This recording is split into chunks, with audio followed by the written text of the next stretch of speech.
Hello everyone, welcome to lunch. और आज हम डिस्कस करेंगे क्लोज टेस्ट के बारे में। पहली क्लास होगी। क्लोज टेस्ट की सबसे इंपॉर्टेंट चीज़ ये ध्यान रखनी है आप लोगों को। क्लोज टेस्ट सिंगल सेंटेंस में भी आ सकता है और क्लोज टेस्ट आपको पूरा पैसेज के फॉर्मेट में भी आ सकता है। ठीक है। और जो अभी मैंने मॉक टेस्ट लिया था फर्स्ट, उसमें जो मैक्सिमम क्वेश्चन जो गलत हो रहे थे इंग्लिश के अंदर, वो सेक्शन था हमारा क्लोज टेस्ट। और मैंने क्लोज टेस्ट के आपको दिए थे 10 क्वेश्चन। ठीक है। तो क्लोज टेस्ट को करने के तरीके, सब चीज़ों को डिस्कस करेंगे। देखो कैसे। सबसे पहले है how to solve cloze test. Cloze test को सॉल्व कैसे करना, ये अप्रोच मैं आपको भी दिखाऊंगा जब हम स्टार्ट करेंगे सेशन को। Why mostly students choose wrong option. उसके पीछे एक रीज़न ये है कि वो एक तो फ्लूक लगा देते हैं। फ्लूक तुक्का नहीं लगाना होता आपको। आपको जो लॉजिक लगता है उसके पीछे जब तक लॉजिक ना मिले, कोई बेसिक्स ना पता हो, जब तक आप नहीं लगाएंगे। Why examiner ask question from cloze test. Cloze test से क्वेश्चन पूछने का सबसे बड़ा रीज़न ये है एग्जामिनर का कि क्लोज टेस्ट के थ्रू वो आपके हर चैप्टर को जान सकता है। जैसे अगर उसने 5 फिलर दिए हैं क्लोज टेस्ट के अंदर, तो उस 5 क्वेश्चन से आपके 5 चैप्टर का पता लगा सकता है। जैसे मान लो एक क्लोज टेस्ट ने कंजक्शन से दे दिया, एक एक्टिव पैसिव से दे दिया, एक टेंस का दे दिया और एक नरेशन का दे दिया, तो उसने तो एक 5 नंबर के क्वेश्चन से सारे क्वेश्चन पूछ लिया आपसे सिर्फ एक क्लोज टेस्ट से। इसलिए क्लोज टेस्ट से क्वेश्चन आते ही हैं हर एग्जाम में। आप कोई भी एग्जाम उठा लो, एसएससी का, एमटीएस से लेकर सीजीएल, डीएसएसबी का, आप डास 4 से लेकर डास 2 और पीजीटी, टीजीटी, पीआरटी सब के अंदर ही मिलता है। और जो बात करें हम जेजे की, जेजे के अंदर भी आपको 100% 2 से 3 क्वेश्चन मिलने ही वाले हैं। ठीक है। तो ध्यान रखना है, इसलिए एग्जामिनर से क्वेश्चन पूछता है। How one can score in cloze test. Cloze test में स्कोर कैसे कर सकता है, इसका सबसे अच्छा रीज़न ये है प्रैक्टिस। आप प्रैक्टिस करें। दूसरा, रीडिंग करें ज़्यादा ज़्यादा न्यूज़पेपर की। और सबसे इंपॉर्टेंट, इन दोनों चीज़ों से पहले इंपॉर्टेंट है कि आप की ग्रामर बेसिक्स ठीक होनी चाहिए। अगर ग्रामर की बेसिक्स नहीं आती तो आप कितनी रीडिंग करो नहीं कर पाओगे। तो ग्रामर्स की बेसिक हो और साथ में ये दोनों करेंगे तो हो जाएगा। Which topics are supremely important for test. देखो सबसे ज़्यादा इंपॉर्टेंट जो टॉपिक है वही मैंने स्टार्ट करवाए हैं अभी। तो सबसे पहले तो टेंसेज, फिर उसके बाद कंडीशनल, एक्टिव पैसिव, नरेशन। इसके अलावा कंडीशनल सेंटेंसेस से भी बहुत ज़्यादा क्वेश्चन बनते हैं क्लोज टेस्ट के। कंडीशनल सेंटेंसेस, इसके अलावा देखो कंजंक्शन एक चैप्टर है। कंजंक्शन से बहुत सारे मिलेंगे आपको। कंजंक्शन के अलावा प्रेपोजिशन से भी बहुत सारे मिलेंगे। और इसके अलावा एक चैप्टर और जो है वो है फ्रेजल वर्ब। ये चैप्टर सुप्रीम इंपॉर्टेंट है क्लोज टेस्ट को सॉल्व करने के लिए। Tenses, conditional sentences, active passive, narration, conditional sentence, conjunction, preposition और फ्रेजल वर्ब। अगर सबसे टफ क्लोज टेस्ट कहीं से बन सकता है तो वो बन सकता है आप लोगों का फ्रेजल वर्ब से। फ्रेजल वर्ब अगर आपको आते हैं तो क्लोज टेस्ट ईजिली हो जाएगा, अदरवाइज नहीं हो पाएगा। In which exams it is helpful. हर एग्जाम के लिए हेल्पफुल है। कोई ऐसा एग्जाम नहीं जिसके अंदर आपको क्लोज टेस्ट नहीं मिलेगा। बेशक वो एक सिंगल एक लाइन वाला दे, लेकिन आपको 100% क्लोज टेस्ट मिलने ही वाला है हर एग्जाम के अंदर। तो थरली पढ़ेंगे, डिटेल एनालिसिस करेंगे। स्टार्ट करते हैं। देखो how examiner ask question from cloze test. Cloze test से वो कैसे पूछता है। It can be in single sentence और इन ए पैराग्राफ फॉर्म। तो आपको एक पैराग्राफ के फॉर्म में मिल सकता है और सिंगल सेंटेंस के फॉर्म में मिल सकता है। ये कुछ एग्जांपल दिए मैंने सिंगल सेंटेंस के, इनको सॉल्व करेंगे। तरीके मैं बताऊंगा, याद करने की चीज़ें साथ साथ नोट करना। नेहा इज स्ट्रोंगर डैश रुचि। जो नेहा है वो स्ट्रॉन्ग है किससे, रुचि से। ठीक है। अब ये एडजेक्टिव का है। देखो ये जो आपको कंजक्शन मिल रहा है किससे मिल रहा है, एडजेक्टिव से। तो एडजेक्टिव से भी मिल गया कंजक्शन आपको क्लोज टेस्ट। तो क्लोज टेस्ट किसी से मिल सकता है। ठीक है। अब देख लो, देन है THAN, THEN, टू है और ओवर है। इजी से स्टार्ट किया। अभी आगे जो आपका एंड का होगा आज का क्लोज टेस्ट वो बहुत टफ होगा।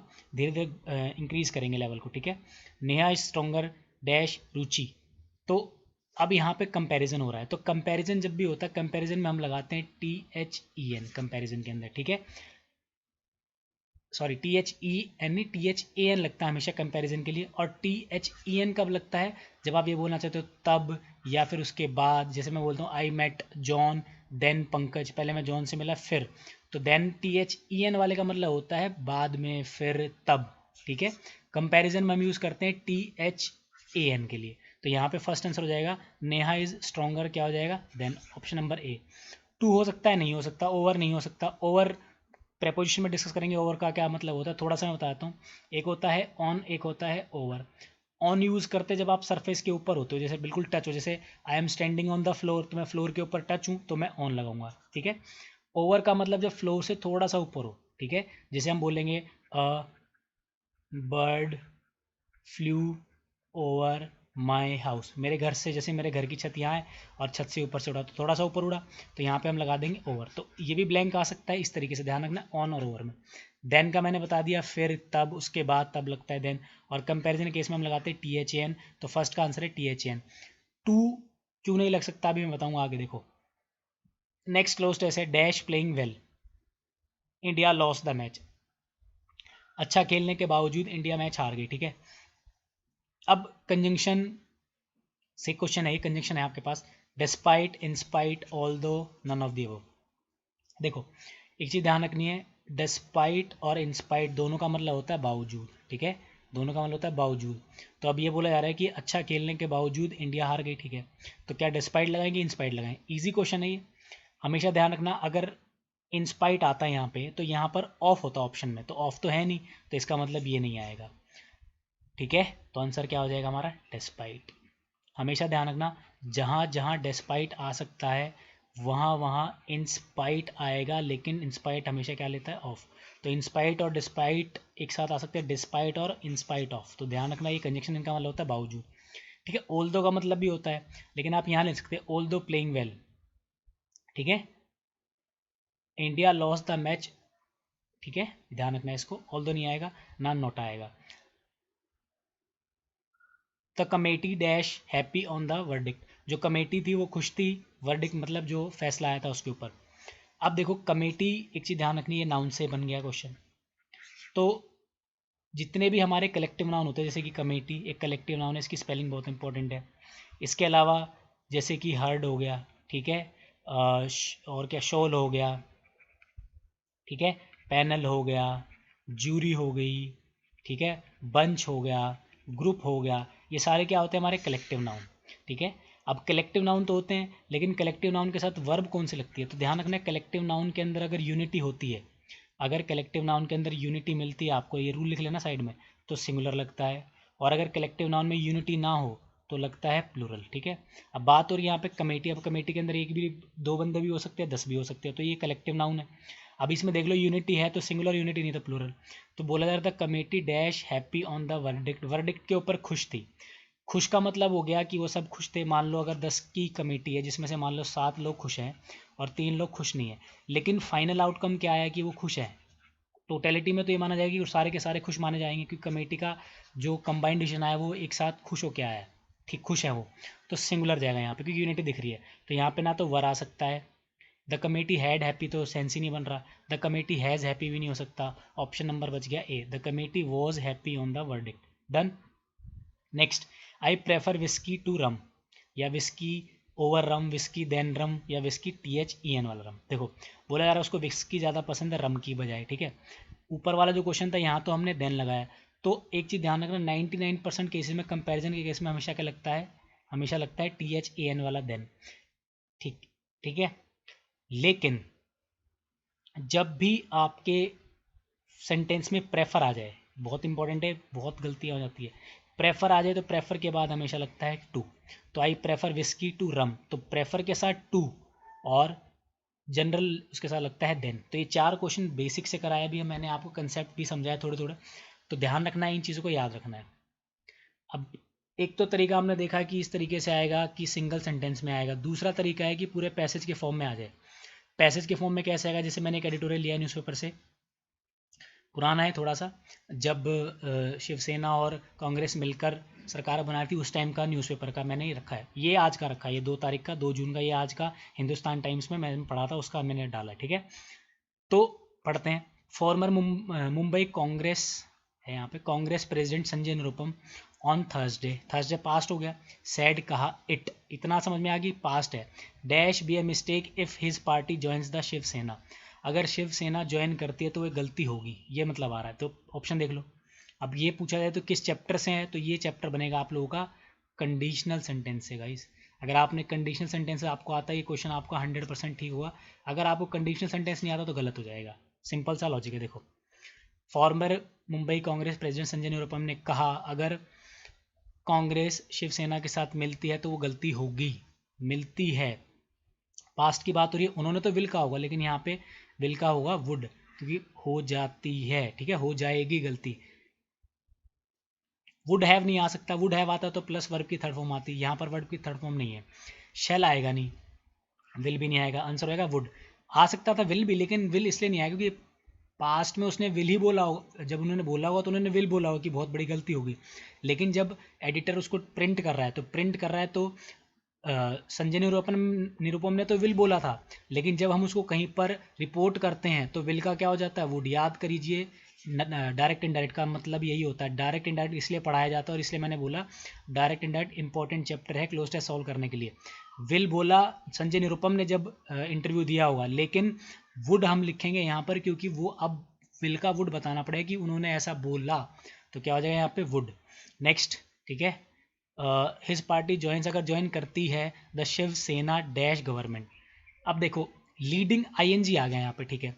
ओरिएंटेड तो होगा नहीं, ओरिएंटेड कैसे आएगा, लीड की बात हो रही है यहाँ पे। मैंने आपको एक बताया था पहले, लीड, लेड, लेड, ये होती है तीन वर्ब, V1 V2 V3। अब ऑब्वियसली पास्ट में चल रहा है तो लेड आना चाहिए यहाँ पे, और अगर लीडिंग आ रहा है तो वोज वर्ब कुछ है ही नहीं ना, बीइंग है, तो लीडिंग कैसे आएगा, लीडिंग गलत है, आईएनजी सारे गलत हैं यहाँ पे। बस अब बच गया agenda, joins the Shiv Sena agenda government. Shiv Sena agenda government नहीं, शिवसेना एक लीड कर रही है गवर्नमेंट को, तो लीड का पास हो जाएगा लेड, क्योंकि पास्ट की बात हो रही है। संजय निरुपम ने एक दिन पहले इंटरव्यू दिया है थर्सडे को, और उसके अगले दिन ये रिपोर्ट हो रहा है, तो रिपोर्ट के अंदर विल का वुड हो जाता है, लीड का लेड हो जाता है, इस चीज़ को ध्यान रखना है, ठीक है। यहाँ पे आ जाएगा आपका लेड गवर्नमेंट, ठीक है। डैश इन महाराष्ट्र, क्या हो रही है, जो शिवसेना लीड कर रही है सरकार को, अगर वो बनाती है, बनाने में, तो आंसर हो जाएगा making in Maharashtra. Next, the former MP said, जो फॉर्मर एमपी है कांग्रेस सरकार के, द मूव, जो ये मूव है, the move dash mean the beginning of the Congress burial in Maharashtra, मतलब महाराष्ट्र के अंदर ये उनकी खुद की कब्र खोदने जैसा है अगर वो शिवसेना के साथ पार्टी मिलाते हैं। देखो वुड हैव, फिर से याद करो, वुड हैव आएगा तो वर्ब की थर्ड फॉर्म भी तो आएगी, वुड हैव मीन लिखा है यहाँ, वुड हैव नहीं आएगा। शेल, विल, वुड, इनमें से एक आएगा। देखो sad the move would mean होगा, मतलब कि ये सरकार बिल्कुल कब्र खोदने जैसा हो जाएगा। तो गाइस ध्यान रखने ऑप्शन चूज करते टाइम, ठीक है। नेक्स्ट स्टार्ट करते हैं। हिंदुस्तान टाइम्स का ये आज का ही करंट अफेयर का एडिटोरियल से मैंने उठाया है। देखो, popular composer and singer Wajid Khan, एक करंट अफेयर का क्वेश्चन याद कर लो, हाल ही में वाजिद खान का क्या हो गया है, वाजिद खान की डेथ हो गई है।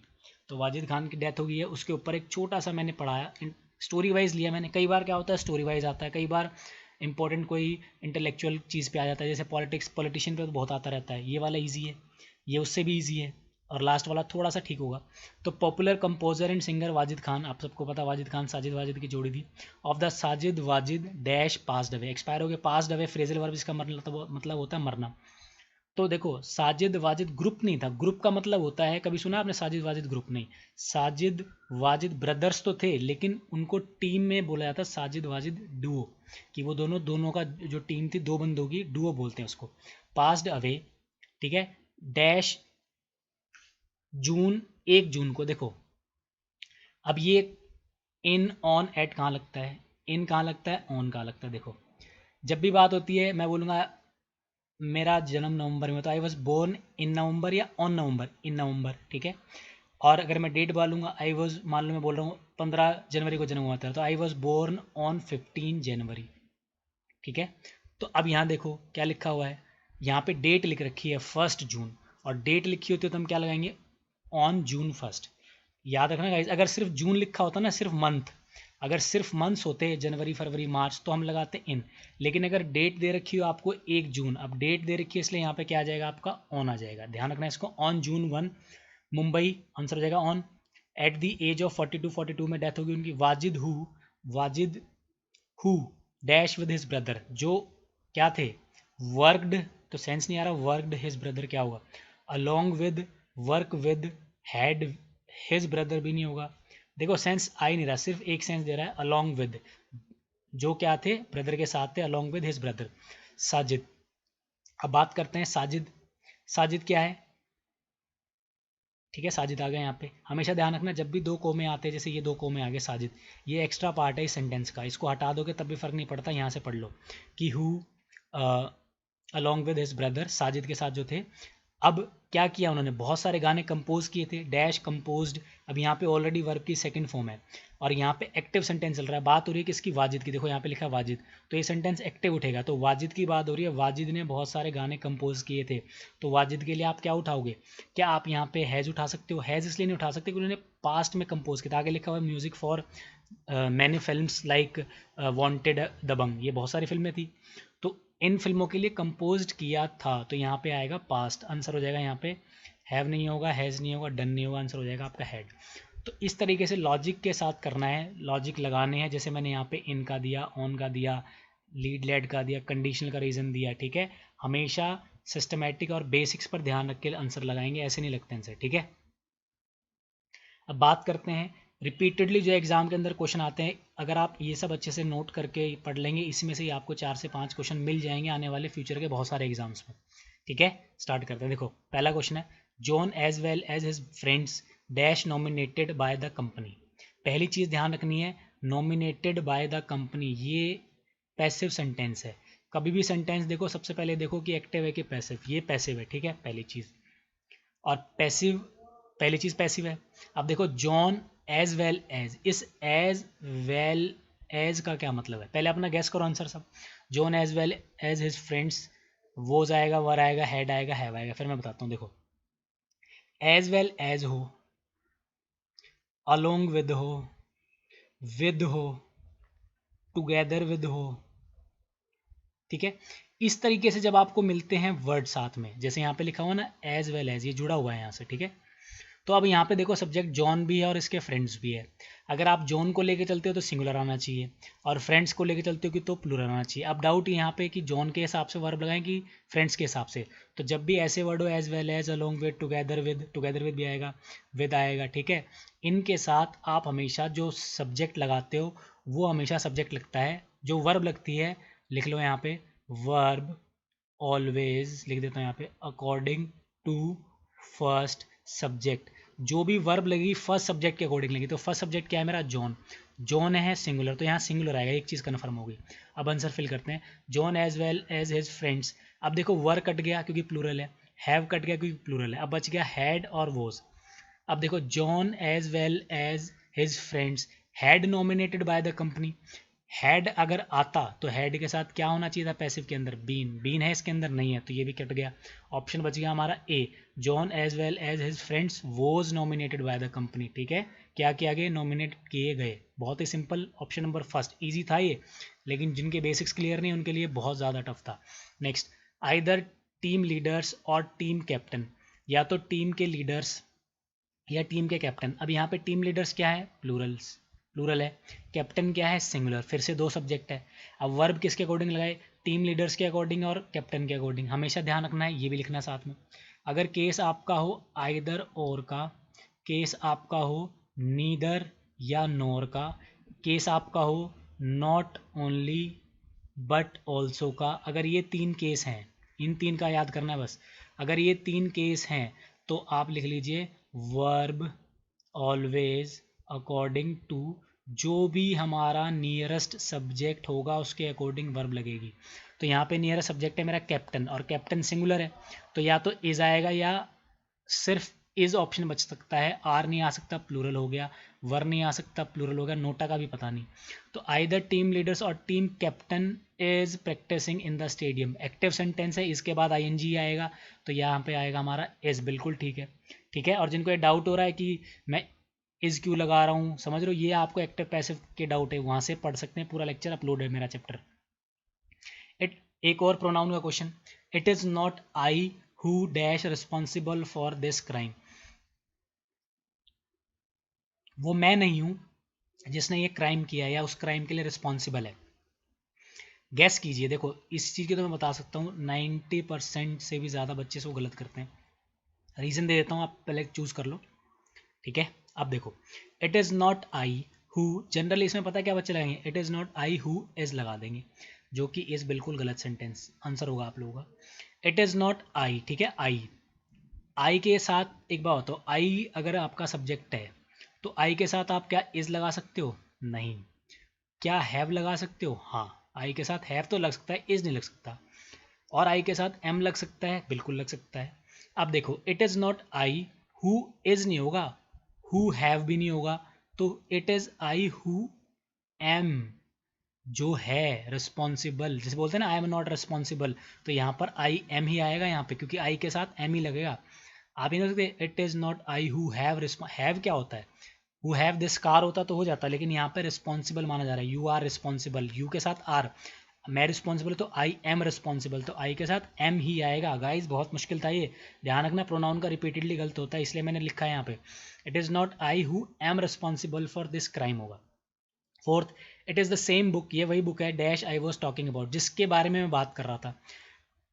प्रोनाउन का बहुत ही इंपॉर्टेंट टॉपिक जो कि है रिलेटिव प्रोनाउन से क्वेश्चन है ये, और बहुत टफ हो जाता है ये, हमेशा ध्यान रखना।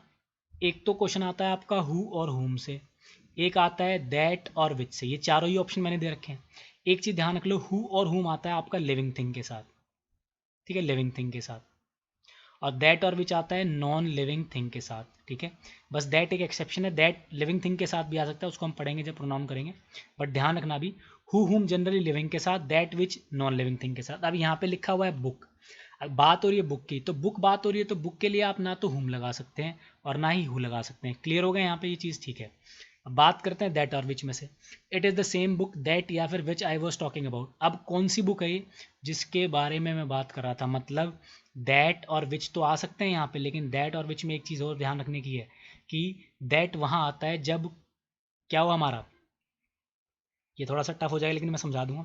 रिस्ट्रिक्टिव क्लोज होता है तो लगता है हमारा दैट, और अगर नॉन रिस्ट्रिक्टिव क्लोज होता है तो लगता है हमारा क्या, विच। अब ये नॉन और विथ रिस्ट्रिक्टिव और नॉन रिस्ट्रिक्टिव क्या है, रिस्ट्रिक्टिव क्लोज का मतलब ये है कि अगर उस सेंटेंस के अंदर उस चीज़ का बताना इंपॉर्टेंट है कि उसके बिना काम नहीं चलेगा, तो आपको दैट लगाना पड़ेगा, इंपॉर्टेंट है।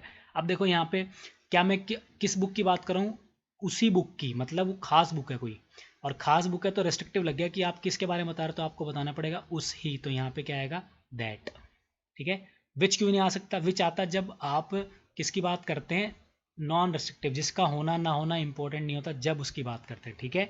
ध्यान रखना इसको, मैं आगे और फर्दर एक्सप्लेन करूंगा जब आपको प्रोनाउन पढ़ाऊंगा, ठीक है। कोई डाउट हो इसके रिगार्डिंग तो मैसेज में। नेक्स्ट है fifth, dash delivered this bag yesterday, ठीक है। अब यहाँ पे लिखा हुआ डिलीवर्ड, किसने डिलीवर्ड किया ये बैग कल, ठीक है, किसने डिलीवर्ड किया ये बैग कल। हुम, बाय हुम, अगर बाय हुम होता तो पैसिव बनता, तो ऐसे होता ना by whom was the bag, was the bag होता ना, तो इसलिए कट गया यहाँ पे, ये नहीं होगा। अब बच गया फ्रॉम डिलीवर्ड, तो सेंस नहीं आ रहा, दो बच गए आप लोगों के हु और हुम। अब मैं यहाँ क्लियर कर देता हूँ, हु और हुम का एक डाउट ध्यान रख लो, क्लियर कर लो।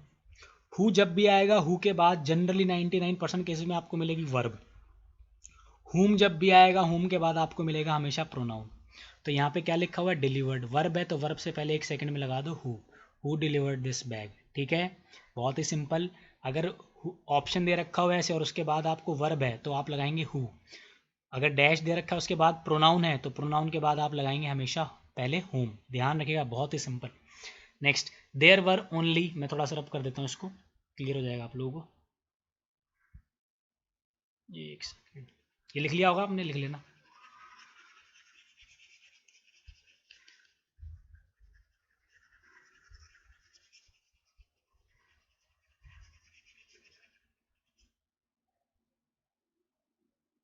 ठीक है, तो नेक्स्ट है there were few, there were only dash student so I cancelled the class.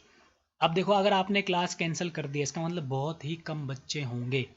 अब एक कंसेप्ट और याद कर लो एडजेक्टिव का, एक होता है फ्यू, एक होता है हमारा अ फ्यू, और एक होता है द फ्यू। इस क्लास से मैं आपके बहुत सारे डाउट क्लियर कर दूंगा। एक होता है लिटिल, एक होता है अ लिटिल, एक होता है द लिटिल। अब इससे सारे डाउट क्लियर हो जाएंगे आप लोगों को, ठीक है। फ्यू और लिटिल, सबसे पहला डिफरेंस, फ्यू आता है हमारा किसके साथ, जिसको आप गिन सकते हो काउंटेबल के साथ, और लिटिल आता है आपका जिसको आप गिन नहीं सकते अनकाउंटेबल के साथ, पहली चीज़, ठीक है। ये हो गया क्लियर। अब इन तीनों में डिफरेंस क्या है, फ्यू आता है जब आप किसी सेंटेंस में नेगेटिविटी शो करना चाहते हो, बहुत ही कम। लिटिल जब बहुत ही कम नेगेटिविटी। अ फ्यू मतलब थोड़ा, इतना नेगेटिव नहीं, बुरा नहीं होता, मतलब पॉजिटिव में होता है, ये पॉजिटिव सेंस में होता है। डन, तो फ्यू नेगेटिव होता है, अ फ्यू पॉजिटिव सेंस में आता है। लिटिल नेगेटिव में होता है, अ लिटिल पॉजिटिव में आता है, और द फ्यू और द लिटिल ये दोनों पॉजिटिव नेगेटिव दोनों में आ सकते हैं। जो थोड़ा बहुत को सेंस दिखाना हो तब आप लगाते हैं द फ्यू और द लिटिल। अब क्वेश्चन पढ़ो। There were only dash students so I cancelled the class. यहाँ पे एक नेगेटिविटी शो हो रही है आपकी कि आपने क्लास कैंसिल कर दी। अगर आपने क्लास कैंसिल नहीं की होती तो नेगेटिविटी शो नहीं होती, लेकिन यहाँ पे कैंसिल हो गई, और कैंसिल हो गई तो आपने नेगेटिविटी शो कर दी, तो यहाँ पे नेगेटिविटी शो आप किससे करोगे। अब क्या हम यहाँ लिटिल लगा सकते थे? सपोज यहाँ पे नोटा की जगह लिटिल होता, क्या लगा सकते थे? नहीं, लिटिल इसलिए नहीं लगा सकते क्योंकि लिटिल लगता है अनकाउंटेबल के साथ, लेकिन हम तो स्टूडेंट्स को गिन सकते हैं, तो यहाँ पे आंसर आएगा आप लोगों का फ्यू। ठीक है, there were only few students so I cancelled the class. बहुत थोड़े बच्चे थे इसलिए मैंने कैंसिल कर दी। ध्यान रखिएगा, इसको बहुत इंपॉर्टेंट था ये। ठीक है, इसको लिख लेना आप लोग। Next, the period for the lockdown is between. जो लॉकडाउन का पीरियड रखा गया है वो ट्यूसडे से, बिटवीन ट्यूसडे डैश संडे। ठीक है, ट्यूसडे से लेकर कहाँ तक रखा गया? संडे तक रखा गया। देखो, एंड टू अमंग नोट आप लोग चूज कीजिए। ठीक है, अब देखो जरा जो भी आपने चूज किया, the period for the lockdown is between Tuesday dash Sunday. तो इसका आंसर हो जाएगा आप लोगों का, देखो ड्यूरेशन दिखाने के दो तरीके होते हैं आपको। ड्यूरेशन मतलब कार्यकाल, जैसे यहाँ पर ट्यूसडे से संडे है, तो ड्यूरेशन दिखाने के दो तरीके हैं। या तो आप एंड के साथ लगाओगे, सॉरी बिटवीन के साथ आप लगाते हो एंड, ये भी ड्यूरेशन दिखाता है। या फिर आप लगाते हो जो स्कूल में आपने पढ़ा हुआ फ्रॉम के साथ टू, तो या तो फ्रॉम के साथ टू या बिटवीन के साथ एंड। बिटवीन लिखा है तो बिटवीन के साथ हमेशा आता है एंड। अगर यहाँ पे फ्रॉम होता तो टू आ जाता, आंसर हो जाएगा हमारा एंड। बिटवीन के साथ एंड। गाइस ध्यान रखना, very very important. John sits dash Neha and Rohan. John बैठता है नेहा और रोहन के बीच में, ये मतलब है इसका। अब एक चीज़ देखो आप, इसका आंसर भी आपका मिलना चाहिए। देखो अब ये एक और क्वेश्चन आएगा प्रेपोजिशन चैप्टर से, बहुत इंपॉर्टेंट है। मैं थोड़ा रब कर देता हूँ इसको।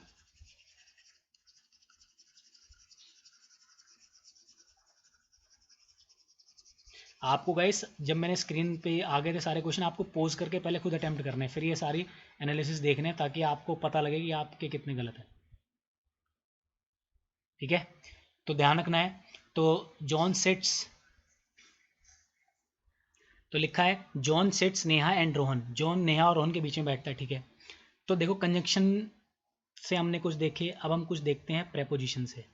बहुत ही इंपॉर्टेंट चैप्टर।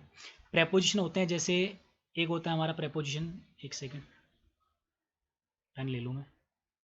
एक होता है प्रेपोजिशन आपका बिटवीन, डबल ही आता है।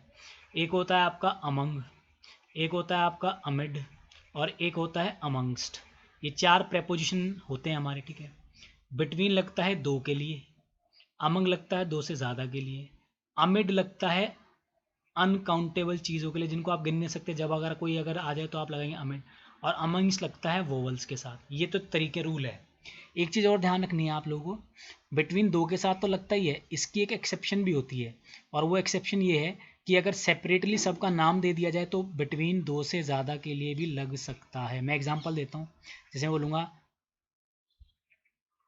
यू हैव टू चूज़, आपको चूज़ करना है बिटवीन, ठीक है, between red and blue shirt.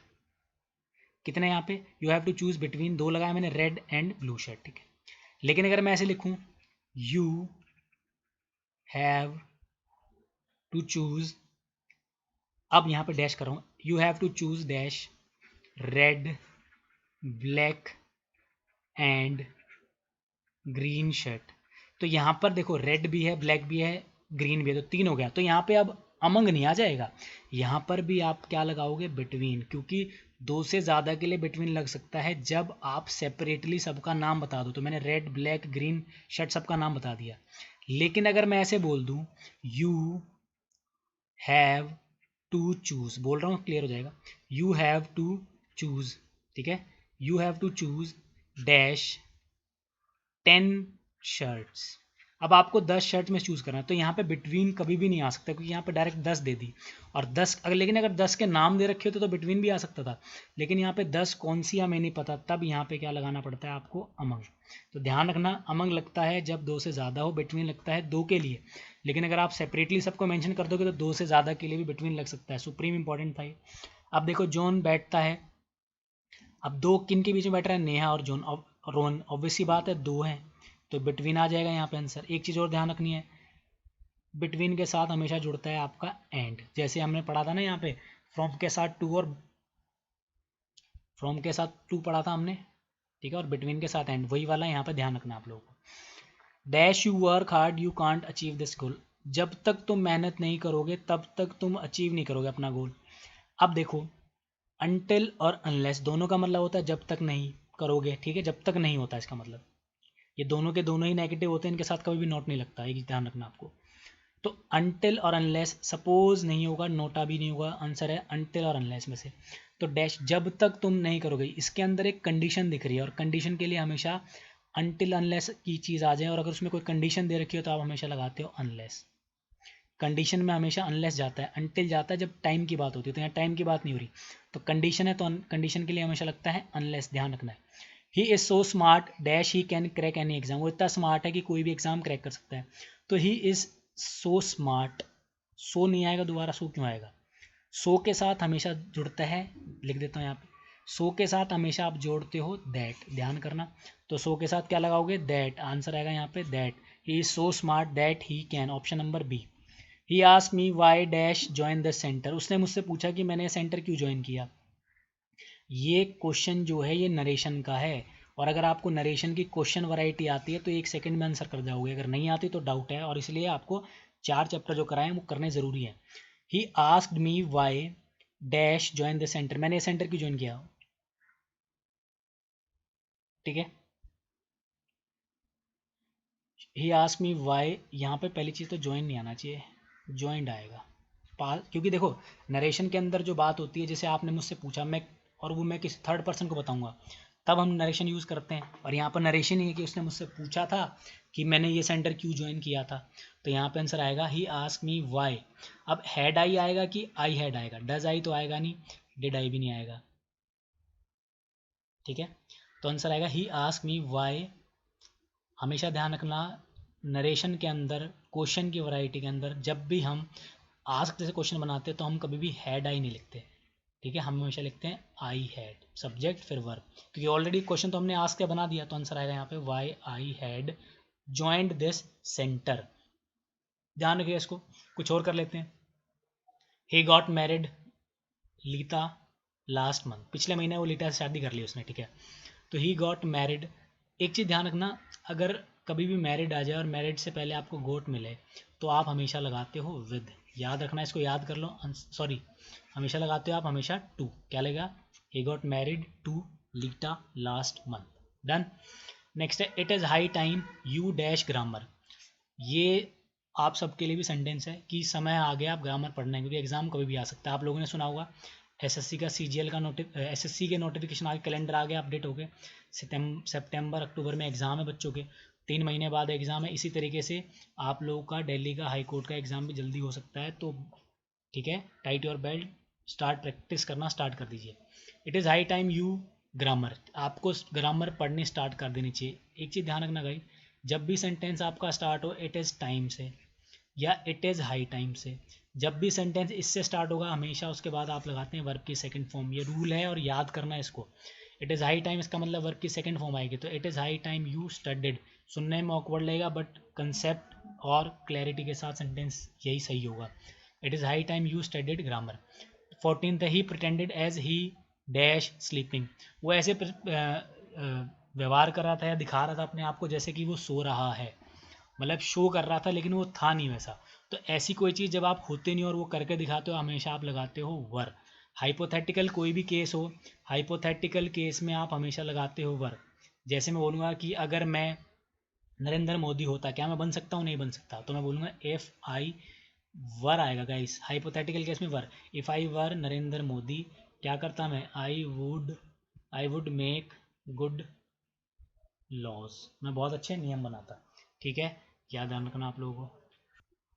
तो हाइपोथेटिकल केस में हम लगाते हैं वर, जब कोई ऐसी चीज़ हो जो ना हो, दिखाई जा रही हो उस तरीके से, तो हम लगाते हैं हाइपोथेटिकल केस में वर, ध्यान रखना आपको वर। इसका आंसर भी क्या होगा हमारा, वर ही होगा, तो आंसर क्या हो जाएगा हमारा were. Next, they have been married dash 1990, वो कब से शादीशुदा है, 1990 से। अब देखो ये मैंने आपको बताया था लास्ट में भी हमेशा ध्यान कर लो, ये मैं फिर बता देता हूँ, हैज़ बीन, हैव बीन, ये लगता है जब कोई काम पास्ट में शुरू होता है और अभी तक चल रहा होता है। तो मैंने ये तो बताया नहीं कि उनका डाइवोर्स हो गया अब अलग हो गया, अभी भी शादी हो रखी है, साथ में है। तो आपको ध्यान रखना, यहाँ पे अलग नहीं कर रखा, तो यहाँ पे अभी भी शादीशुदा मानेंगे उसको हम, और अभी भी शादीशुदा मानेंगे तो हैव बीन आया हुआ है यहाँ पे। ये क्लियर हो गया हैव बीन क्यों आया हुआ है। They have been married dash 1990। अब एक चीज़ जो छोटा सा डाउट है कि सिंस कहाँ आता है, फोर कहाँ आता है। हमेशा ध्यान रख लो, सिंस आता है जब आपके पास स्टार्टिंग टाइम हो। अगर स्टार्टिंग टाइम है तो आप लगाएंगे सिंस, और अगर आपने टाइम को गिन लिया, ये शॉर्ट ट्रिक है बहुत तरीक, अगर टाइम को गिन लिया है तो आप लगाएंगे फोर। क्या मैंने टाइम को गिन लिया? नहीं, लेकिन क्या स्टार्टिंग टाइम है? हाँ, तो 1990 के लिए क्या लगाएंगे हम? Since. 16 every politician runs dash money, ये तो सबको पता है, इंसान भी इनफैक्ट हर मनुष्य क्या है, पैसों के पीछे भागता है। तो यहाँ पे ध्यान रखना है, रन के साथ हमेशा लगता है आपका आफ्टर, जिसका मतलब होता है पीछे भागना, तो रन आफ्टर। 17 की बात की जाए, I have no crave dash alcohol. अब क्रेव का मतलब होता है आपके मन में किसी चीज़ के लिए लालसा होना बहुत ज़्यादा, तो क्रेव के साथ हमेशा लगता है फोर। तो वो बोल रहा है कि मुझे शराब पीने की कोई लालसा नहीं है, बहुत ज़्यादा मन नहीं करता, तो I have no crave for. तो क्रेव के साथ फोर आता है, रन के साथ आफ्टर आता है, ध्यान रखना है इसको। नाइदर राम नोर सीता, मैंने अभी पीछे कराया था आपको, आइदर और हो, नाइदर नोर हो, नॉट ओनली बट ऑल्सो, तो वर्ब लगती है पास वाले के अकॉर्डिंग। तो पास्ट में क्या दे रखा आपका? सीता, सीता के लिए आएगा सिंगुलर। तो आप सेंटेंस देखो, नाइदर राम नोर सीता, कम लिखा हुआ है, कम वर्ब की थर्ड फॉर्म भी होती है और फर्स्ट भी होती है। फर्स्ट आ नहीं सकती क्योंकि अगर यहाँ गैप कैसे दे दिया, फिर गैप नहीं होता, तो यहाँ पे आएगा neither Ram NOR Sita has come. ठीक है। The boss called dash the meeting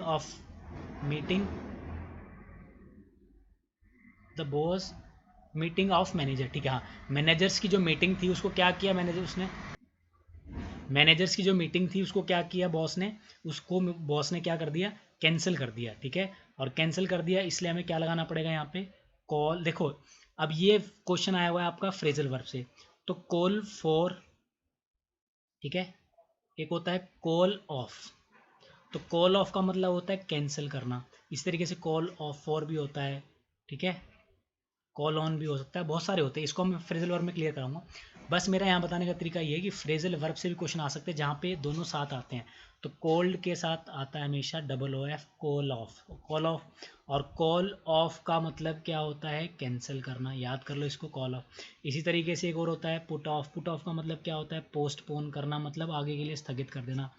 जैसे हमारे जो टोक्यो के जो ओलंपिक गेम थे क्या कर दिए गए? पोस्टपोन कर दिए गए हैं। नेक्स्ट 20 लास्ट क्वेश्चन बेसिक से जो रिपीटेडली आता है एग्जाम में, Romeo waited for her Juliet for 10 years but she didn't turn. तो रोमियो ने वेट किया 10 साल तक जूली का, लेकिन शी डिडेंट, वो टर्न नहीं हुई, मतलब वापस नहीं आई।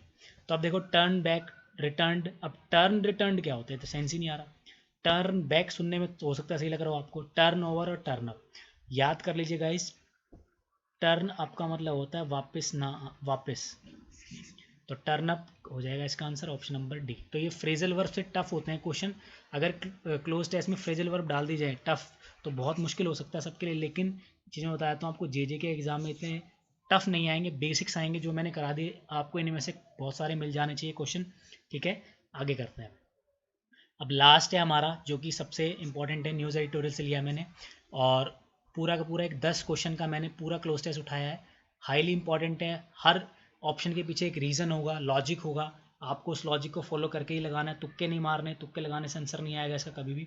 ठीक है, तरीके मैं सिखाऊंगा, धीरे धीरे आप बिल्कुल ग्रो करेंगे, और जितनी भी भीड़ है एग्ज़ाम देने जो जाएगी उससे आप अलग ही आंसर करेंगे। देखो, सही करेंगे और अलग, भीड़ से अलग हो जाएंगे। देखो कैसे, cloze test number last, why dash Shahrukh Khan been. अब देखो यहाँ पे लिखा हुआ बीन, अभी इस हर चीज़ को नोटिस करना है आपको।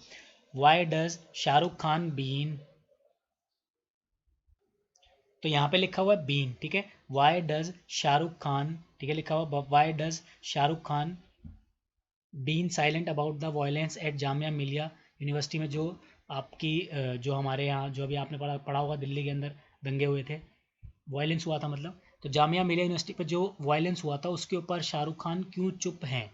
अब एक चीज़ देखो, चुप है जब भी तो बोला जा रहा है उसको, और वो उनकी ओल्ड यूनिवर्सिटी भी है। तो अगर एक मान लो कोई मुद्दा उठा है, यहाँ से स्टार्ट हुआ और वो अभी तक उस पर शाहरुख खान ने कुछ बोला नहीं, तो अभी भी तो नहीं बोला, तो मतलब पास में स्टार्ट हुआ और अभी तक भी नहीं बोला। तो पास में स्टार्ट और अभी भी ना बोला तो हमेशा लगता है हैज़ बिन और हैव बिन। अब बात हो रही है शाहरुख खान की, तो सिंगुलर आएगा, तो हैव नहीं आ सकता, पास्ट नहीं आ सकता, क्योंकि हैड बिन तब आता जब वो बोल देता, कि वो इतने दिन तक चुप रहता, मान लो 2 महीने चुप रहा, फिर 2 महीने के बाद बोलता, तो हैड बिन आता। लेकिन उसने अभी तक चुप है, इसलिए यहाँ पे हैज़ बिन या हैव बिन में से आएगा। विल का कोई लॉजिक ही नहीं बचता, ऑप्शन ही बच गया हमारा, ए आंसर आएगा फर्स्ट का हैज़। तो why has Shahrukh Khan been silent about the violence at Jamia Millia university, his old university. Why has been है यहाँ पे, वाई हैज़ ही है, why has he not dash for his alma mater, कि वो अपने एल्मा मैटर के लिए क्यों कुछ नहीं कर रहे हैं। अब यहाँ पे लिखा हुआ स्टैंड मतलब खड़े नहीं हो रहे, इसका मतलब ये कि वो अपने एल्मा मैटर, अब ये एल्मा मैटर क्या होता है याद कर लीजिए। एल्मा मैटर का मतलब होता है मैटर, या एल्मा मैटर का मतलब है कि ऐसी यूनिवर्सिटी, कॉलेज, स्कूल जहाँ से आप भी पढ़े हो। जैसे मैं और आप अगर एक ही कॉलेज से पढ़े तो आप बोलोगे सर आपके एल्मा मैटर में ऐसा हुआ। एल्मा मैटर मतलब मेरा ही कॉलेज, यूनिवर्सिटी जहाँ से मैं पढ़ा हूँ, तो इसलिए सेम कॉलेज, यूनिवर्सिटी के लिए हम ये यूज़ करते हैं। तो उनकी खुद की जिसमें वो पढ़े थे उसके उनके लिए वो स्टैंड क्यों नहीं ले रहे, तो स्टैंड नहीं लिया उनने, ऐसा बोल रहे कि वाई हैज़ ही नॉट, कि वो क्यों खड़े नहीं हुए। अब देखो वाई हैज़ लिखा हुआ है, हैज़ के साथ क्या आएगा, परफेक्ट केस आएगा, तो हैज़ के साथ क्या लगता है हमेशा, वर्ब की थर्ड फॉर्म। अब थर्ड फॉर्म उठा लो, स्टैंड अप तो फर्स्ट है, कट गया, स्टैंडिंग आईएनजी तो आएगा ही नहीं, स्टूड आ सकता है लेकिन ये वर्ब की सेकंड फॉर्म है, ठीक है। लेकिन यहाँ पे फ्रेजल वर्ब साथ में उठा रहा हूँ, तो स्टूड अप आया कि वो क्यों नहीं उठे। एक तो सिर्फ बैठ के खड़ा होना अलग है, स्टूड अप मतलब स्टैंड लेना, तो यहाँ पे स्टूड अप आएगा, ठीक है। Why he, why has he not, ठीक है, why has he not stood up for his album matter, ठीक है। What does Amitabh Bachchan make of the new generation of angry young man and women taking to the street. अब अमिताभ बच्चन के ऊपर भी बोला जा रहा है, जो एडिटोरियल जिसने लिखा है उसने सब जो बॉलीवुड एक्टर्स हैं उनके ऊपर एक कटाक्ष किया है कि वो क्यों नहीं बोलते, क्यों ओपनली आके नहीं बोलते। वो इसलिए नहीं बोलते क्योंकि उनका बहुत ज़्यादा विरोध हो जाता है, मूवी ना चले, ऐसा भी हो सकता है, लोग अगेंस्ट जा सकते हैं, इसलिए वो बचते हैं, ठीक है। तो एडिटोरियल ने क्या, जो जिसने जिस एडिटर ने एडिटोरियल लिखा है उसने उनके ऊपर थोड़ा सा जोर डाला कि वो बोले कुछ। तो make of the new generation of angry young man women taking to the street dash the country. देखो अमिताभ बच्चन क्यों, जो एक नई जनरेशन है, angry young man and women taking to the street जो हो रहा है पूरे इंडिया के अंदर, जो इतने एंग्री यंग मैन और वुमेन जो कर रहे हैं, कहाँ कर रहे हैं, डैश द कंट्री, कंट्री में कहाँ, अमंग द कंट्री तो जब होता है ना, जब बहुत सारी कंट्रियाँ होती, कंट्री तो एक है, बिटवीन जब होता है जब दो कंट्री होते, मैंने आपको पीछे ही पढ़ाया। अमंगस्ट कहाँ लगता है, अमंगस्ट जब लगता है जब वोवल्स होते हैं, तो वोवल्स बनी, आंसर बच गया हमारा अक्रॉस। अक्रॉस का मतलब होता है, मान लो ये जैसे हमारा इंडिया है, तो पूरे इंडिया में, तो अक्रॉस मतलब हर जगह, तो आंसर क्या हो जाएगा हमारा इसका, across. Next, what do all the Khans, मतलब सारे के सारे खान क्या सोचते हैं अबाउट CAA और NRC की, CAA और NRC के बारे में तीनों खान क्या सोचते हैं, ध्यान रखना आप लोगों को। तो व्हाट कहाँ गया, देखो what do all the Khans, सारे खान्स। अब खान्स के साथ आपको लगाने को पड़ेगा प्लूरल वर्ब। तो अगर थिंकिंग आता तो इज MR होता, खान्स इज थिंकिंग, या Khans are think, Khans are thinking तो आर है नहीं, खान्स थॉट नहीं होगा क्योंकि डू लिखा हुआ है यहाँ पे, तो डू के साथ थॉट थोड़ी आएगा। Had thought, why do all the Khans had thought भी नहीं आएगा।